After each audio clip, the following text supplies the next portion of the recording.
નમસ્કાર, અમારી યુટ્યુબ ચેનલમાં આપનું હાર્દિક સ્વાગત છે। હવે તમારા લોકોની વર્ષ 2024ની નીટની પરીક્ષા છે એ પૂરી થઈ ગઈ છે અને એનું પરિણામ છે એ 1 મહિના પછી આવવાની સંભાવના છે। તો આજના વિડીયોમાં શેનો સમાવેશ કરવામાં આવ્યો છે કે નીટ 2024ની પરીક્ષાથી તમને લોકોને કઈ બ્રાન્ચમાં એડમિશન મળશે, એના સિવાય પણ મેડિકલની જે બ્રાન્ચ છે એમાં તમારા બધા કોર્સમાં અંદાજિત કેટલો ખર્ચ થશે એની સંપૂર્ણ માહિતી આપતો વિડીયો બનાવવામાં આવ્યો છે। એટલે આ વિડીયોને શરૂથી લઈને અંત સુધી જરૂરથી જુઓ।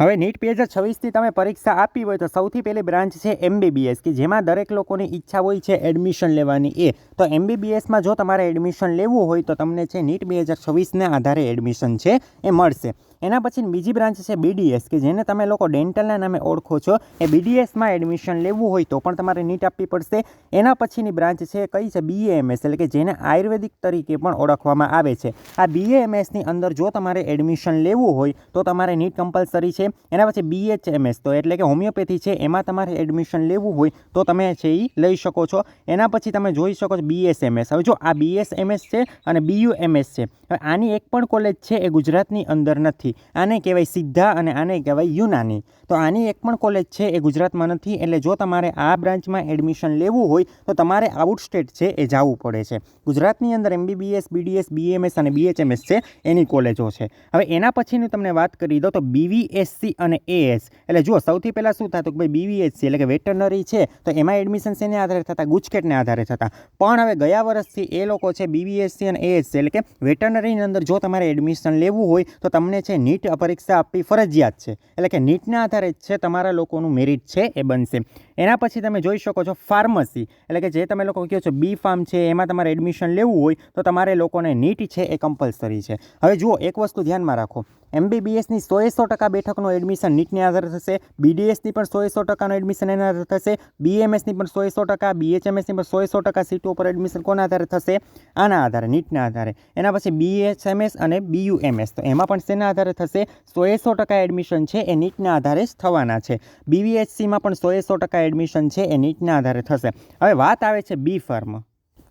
હવે બી ફાર્મની અંદર છે એ ટોટલ 6 કોલેજ છે, ગવર્મેન્ટ અને ગ્રાન્ટ ઇન એડની થઈને ટોટલ કેટલી કોલેજ આવેલી છે, 6 છે। અને બાકીની જેટલી પણ કોલેજ છે એ કેવી રહેશે, પ્રાઇવેટ રહેશે। હવે આ 6 કોલેજની અંદર છે એ 5% સીટમાં એડમિશન છે એ નીટના આધારે થાય। માની લો કે કોઈ કોલેજ છે સરકારી કોલેજ, એની અંદર 100 સીટ છે તો એમાંથી 100 સીટમાં 5 સીટમાં એડમિશન કોના આધારે થશે, નીટના આધારે થશે। ક્લિયર થઈ ગયું? એટલે આ વસ્તુ છે ખાસ ધ્યાન રાખો, માત્ર 5% એડમિશન છે એ જ નીટના આધારે થશે। હવે આ બધાની અંદર કેટલો ખર્ચ થશે એની પણ આપણે વિગત છે એ મેળવી લઈએ છીએ। તો MBBSમાં જો તમને લોકોને ગવર્મેન્ટ એટલે કે સરકારી સંસ્થામાં એડમિશન મળે છે તો તમારે વર્ષની 25,000 રૂપિયા જેટલી ફી છે એ તમારે પે કરવાની થશે। આ જે ફી છે કોની છે, માત્ર ને માત્ર ટ્યુશનની જ ફી છે, અન્ય ફીનો સમાવેશ કરેલ નથી। અન્ય ફીમાં કઈ વસ્તુ આવે તો કે ભાઈ તમે હોસ્ટેલમાં રહ્યો છો, તમે જે ચોપડા લ્યો છો, બીજો તમારો અન્ય ખર્ચ છે એનો સમાવેશ છે આની અંદર થશે નહીં। આ 25,000 છે એ તમારી ટ્યુશનની ફી રહેશે જો તમને લોકોને ગવર્મેન્ટ કોલેજમાં એડમિશન મળે છે તો। એની જગ્યાએ જો તમને જીમર્સ કોલેજમાં એડમિશન મળે છે તો હાલની સ્થિતિએ 3.75 લાખ રૂપિયા છે એ વર્ષની ફી તમારે પે કરવાની થશે। આમાં થોડો ઘણો વધારો થવાની છે એ શક્યતા અત્યારે દેખાય છે, પણ હાલની સ્થિતિએ તમારી ફી કેટલી છે, 3.75 લાખ રૂપિયા છે એટલે કે 3.25 લાખ રૂપિયા છે એ તમારે પ્રતિ વર્ષના પે કરવાના થશે।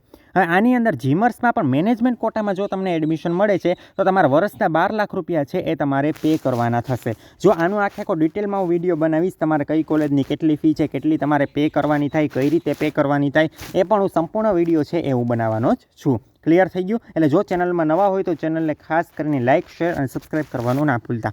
હવે આપણે આગળ વધીએ છીએ તો પ્રાઇવેટ કોલેજમાં તમને પ્રાઇવેટમાં પણ ગવર્મેન્ટ કોટામાં જો તમને એડમિશન મળે છે તો તમારે કેટલા લાખ સુધી, 12 લાખ સુધીની ફી છે એ તમારે પે કરવાની થાય વર્ષની।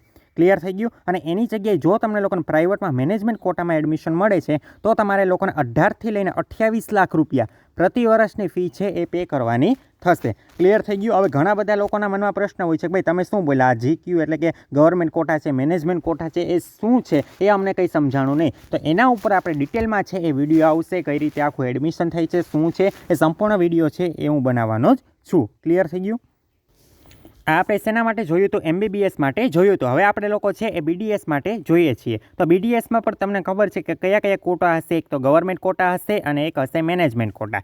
જો તમને ગવર્મેન્ટ કોટામાં એડમિશન મળે છે તો વર્ષની 5 લાખ રૂપિયા છે એ તમારે ફી પે કરવાની થઈ 5 લાખ સુધીની. અને તમને જો મેનેજમેન્ટ કોટામાં મળે છે તો તમારે 8થી લઈને 8.5 લાખ રૂપિયા સુધી પ્રતિ વર્ષની ફી છે એ પે કરવાની થશે. સામે જો તમને BDSમાં ગવર્મેન્ટ કોલેજમાં જો એડમિશન મળી જશે તો તમારે લોકોને 20,000 રૂપિયા છે એ તમારે ટ્યુશનની ફી પે કરવાની થશે. હવે આ જે મેં તમને ફી કહી છે ને એ માત્ર ને માત્ર ટ્યુશનની ફી છે. જે તમારો ટ્રાન્સપોર્ટેશન ખર્ચો છે, હોસ્ટેલ ખર્ચો છે, ચોપડાનો ખર્ચો છે, જમવાનો ખર્ચો છે, એ બધો અલગથી છે. પરીક્ષા ફી છે એ સંપૂર્ણ વસ્તુ છે એ આખી અલગથી જ છે. અત્યારે આ ફી તમારી માત્ર ને માત્ર ટ્યુશનની ફી છે એ જ રહેશે. ક્લિયર થઈ ગયું? અને આ મેડિકલ એડમિશનની પ્રોસેસમાં ખાસ કરીને સૌથી વધુ મહત્ત્વપૂર્ણ છે કે તમારું ચોઇસ ફિલિંગ કઈ રીતે કરવી, કઈ રીતે કોલેજ આખી સિલેક્ટ કરવી, એ સંપૂર્ણ માહિતી છે. ફોર્મ કેમ ભરવું, એની સંપૂર્ણ માહિતી સાથે તમે અમારા છે એ પેઇડ કાઉન્સેલિંગમાં પણ જોડાઈ શકો છો. એમાં તમારે જો અમારી સાથે જોડાવવું હોય તો શું કરવાનું છે, આ ડિસ્પ્લે ઉપર તમને 2 મોબાઈલ નંબર આપેલા છે અથવા તો ડિસ્ક્રિપ્શન બોક્સમાં 2 મોબાઈલ નંબર આપેલા છે. એ બંને મોબાઈલ નંબરમાંથી કોઈ એક નંબરમાં તમે કોન્ટેક્ટ કરીને અમારી સાથે પેઇડ કાઉન્સેલિંગ છે એમાં તમે જોડાઈ શકો છો. એમાં તમને સંપૂર્ણ માહિતી છે એ તમને સરળ રીતે છે એ આપવામાં આવશે. હવે આપણે વાત કરીએ છીએ BAMS એટલે કે જેને આયુર્વેદિકના નામે છે એ ઓળખવામાં આવે છે. જો તમને લોકોને આમાં ગવર્મેન્ટ કોલેજમાં એડમિશન મળી જાય છે તો તમને લોકોને વર્ષના 4,000 રૂપિયા છે એ ફી પે કરવાની થશે. હવે આયુર્વેદિકની જ અંદર તમારે લોકોને શું છે તો કે ભાઈ ગવર્મેન્ટ કોટા અને મેનેજમેન્ટ કોટા છે એ 2 ભાગ પડશે પ્રાઇવેટ કોલેજમાં. એમાં જો તમને ગવર્મેન્ટ કોટામાં તમને એડમિશન મળી જાય તમારે વર્ષના છે એ 4.5 લાખ રૂપિયા છે એ પે કરવાના થશે. અને જો મેનેજમેન્ટ કોટામાં મળે છે તો તમારે મેક્સિમમ 7 લાખ રૂપિયા સુધીની ફી છે એ પ્રતિ વર્ષની તમારે પે કરવાની થશે. ક્લિયર થઈ ગયું? હવે આ વાત આપણે હોમિયોપેથી માટે કરીએ છીએ. તો હોમિયોપેથીમાં જો તમને એડમિશન મળે છે તો તમારે છે વર્ષના છે એ 1.5 લાખ રૂપિયા છે એ ફી પે કરવાની થઈ. ગવર્મેન્ટ કોટામાં મળે છે તો જો તમને લોકોને એડમિશન મેનેજમેન્ટ કોટામાં મળે છે તો તમારે 2.5થી લઈને 3 લાખ રૂપિયા પ્રતિ વર્ષની ફી છે એ પે કરવાની થશે. ક્લિયર થઈ ગયું? હવે તમે એમ કહો છો કે ભાઈ BMSની અંદર તમે ગવર્મેન્ટનું તમે મેન્શન કર્યું છે તો BHMSની અંદર ગવર્મેન્ટ છે કે નહીં? તો કે હા, એની અંદર એક ગવર્મેન્ટ છે અને 3 છે એ સેમી ગવર્મેન્ટ કોલેજ આવેલી છે. અને જો BHMSમાં તમને ગવર્મેન્ટમાં એડમિશન મળે છે તો તમારે વર્ષની 4,000 રૂપિયા ફી પે કરવાની થશે. એ સિવાય તમને આ 3 કોલેજમાં એડમિશન મળે છે એના સિવાયની તો એમાં તમારે વર્ષના 35,000 રૂપિયા છે એ ફી પે કરવાની થશે. આ માત્ર ને માત્ર ટ્યુશનની ફી છે. ક્લિયર થઈ ગઈ આ વસ્તુ? એના પછી આપણે BVST એટલે કે વેટરનરીની તમને વાત કરી દઉં તો વેટરનરીની છે એ તમારે લોકોને ગવર્મેન્ટ કોલેજ છે એ જ તમારે આવેલી છે. એટલે એની અંદર તમારે અંદાજિત છે એ 30,000 રૂપિયા ફી છે એ વર્ષની પે કરવાની થશે જો તમને આમાં એડમિશન મળી જાય છે તો. અને B.Pharm છે તો B.Pharmમાં મેં તમને જે પ્રમાણે કીધું કે જો તમને નીટના આધારે જે એડમિશન મળતું હોય છે. ક્લિયર થયું? નીટના આધારે જે 5% સીટો છે એમાં એડમિશન મળતું હોય છે. બાકીની જે 95% સીટ છે એમાં તમને ગુજકેટ છે ને આપણે બોર્ડ છે એના આધારે એડમિશન મળતું હોય. એમાં હું અત્યારે 5%ની વાત કરું છું. જે નીટના આધારે એડમિશન તમને મળે છે 6 કોલેજમાં તો એમાં તમારે વર્ષની 3,000 રૂપિયા સુધીની ફી છે એ પે કરવાની થશે. ક્લિયર થઈ ગયું? બાકી તમને જુઓ ગુજકેટના આધારે કોઈ બી પ્રાઇવેટ કોલેજમાં તમે એડમિશન લ્યો છો અથવા તો ડાયરેક્ટ એડમિશન લ્યો તો તમે કોલેજ પ્રમાણે ફી છે 60,000, 70,000, 80,000, 90,000 એટલી ફી છે એ તમારી હોઈ શકે છે. ક્લિયર થયું? તો આ મેં તમને અંદાજિત છે એ વસ્તુ તમને આપી છે. એ સિવાય હવે આ ચેનલમાં છે તમામ કટ ઓફના વિડીયો આવશે, તમને મળી શકે એમ છે કે નહીં એ સંપૂર્ણ વિડીયો આવશે, એડમિશનની સંપૂર્ણ માહિતી આવશે. એટલે જો તમે ચેનલમાં નવા હોય તો ખાસ કરીને ચેનલ લાઇક કરજો, શેર કરજો, સબસ્ક્રાઈબ કરવા ના ભૂલતા. અને એડમિશન રિલેટેડ અપડેટ માટે તમારે અમારા વોટ્સએપ ગ્રુપમાં જોડાવવું હોય તો એની લિંક નીચે ડિસ્ક્રિપ્શન બોક્સમાં આપેલી છે, ત્યાં જઈને જોડાઈ શકો છો. એના સિવાય તમારે અમારી વોટ્સએપ ચેનલમાં જોડાવવું હોય તો એની પણ લિંક નીચે ડિસ્ક્રિપ્શનમાં આપેલી છે, ત્યાં જઈને જોડાઈ શકો છો. એ સિવાય તમે અમારા ઇન્સ્ટાગ્રામ પેજને પણ ફોલો કરી શકો છો, એની જે લિંક છે પણ નીચે ડિસ્ક્રિપ્શનમાં આપેલી છે. અને અમારા મેડિકલના પેઇડ કાઉન્સેલિંગ છે એમાં પણ તમે લોકો જોડાઈ શકો છો.